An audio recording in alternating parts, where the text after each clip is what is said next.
The first time it happens, you almost miss it. You wake up on an ordinary Tuesday, the coffee tastes the same, the house is quiet, your phone is charging on the nightstand, nothing looks different. Then you open your bank account. Your mortgage payment went through yesterday, your electricity bill was paid, your insurance cleared, your phone bill disappeared. Even the groceries you bought over the weekend are already covered, but you didn't pay for any of it this morning. Your assets did. That is the moment most people misunderstand about wealth. They imagine financial freedom as a giant number sitting in an account. They imagine $1 million, a paid-off house, or some enormous portfolio that makes them feel rich. But the real transformation happens somewhere much quieter. It happens when money stops being something you constantly chase, and starts becoming something that quietly comes back to you. At first, the difference is almost invisible. Maybe your investments produce a few $100s a month. You still work. You still check prices. You still watch your spending. Your paycheck remains the thing keeping your life running. But then your assets begin covering one expense, your phone bill,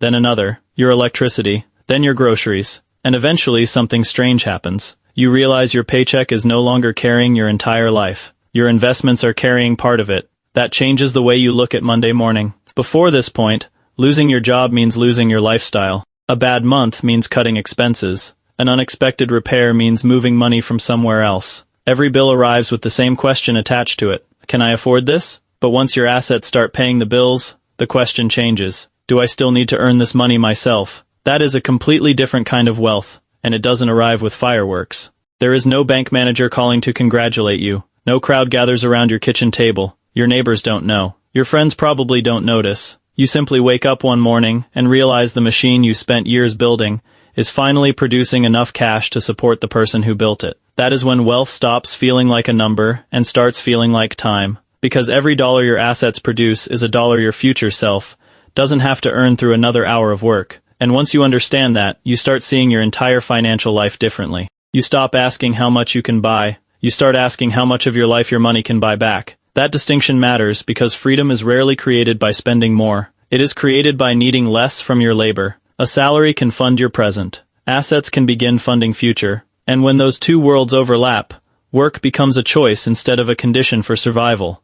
You have responsibilities. You make decisions. But pressure changes. The money coming from assets has started creating distance between you and next paycheck. Maybe it is your internet bill, $80. You could have paid it from your paycheck without thinking twice. But now you look at the statement and realize something has changed. That $80 did not come from your labor. It came from money that was already working. This is where most people make a mistake. They see the income from their investments and immediately spend it. They treat it like a bonus, something extra. But if your goal is freedom, the more powerful move is often to let the machine grow. Because an asset that pays one bill today might pay 5 bills tomorrow. Your portfolio earns money. That money stays invested. The investment grows. The larger investment produces more income. Then that income buys more assets. You are no longer pushing the entire financial system uphill with your paycheck. The system starts pushing back for you. At first, the numbers can feel disappointingly small. Your assets might generate $200 this month, then $300, then $500. You still have a job. Nothing about your daily life looks dramatically different. But underneath the surface, your dependence on your paycheck is shrinking. Imagine your monthly life costs $5,000. At the beginning, your paycheck covers all $5,000. Then your assets cover $500. Now you only need your labor to provide $4,500. Later, your assets cover $1,500, then $3,000, then $4,000. And one day, you check the numbers and realize something that would have sounded impossible years earlier. Your assets can cover the entire $5,000. The paycheck that once kept your life alive has become optional. That does not necessarily mean you quit your job the next morning, and that is the strange part.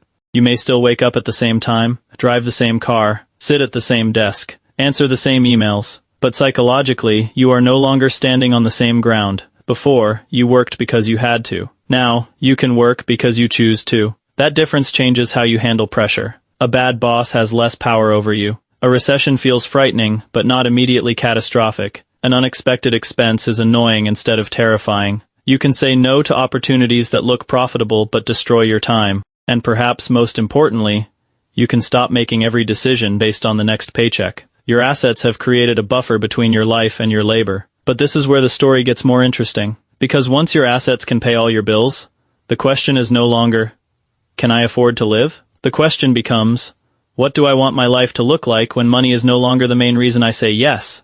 That question is harder, because earning enough to survive gives you a target. Freedom gives you a blank page, and that is the real moment your assets start paying all your bills. Not when you become rich, not when someone notices, not when you buy something expensive. It is when your life no longer depends entirely on your ability to keep working. You still have dreams, you still have problems, you still have expenses, but underneath all of it, something permanent has changed. Your money has learned how to carry part of the weight, and if you keep reinvesting instead of immediately consuming every dollar your assets produce, that weight can become lighter every year. Eventually, your investments may pay the mortgage, your dividends may cover groceries, your rental income may handle insurance, your interest may cover utilities, and your labor becomes the bonus instead of the foundation. That is the point where wealth becomes freedom.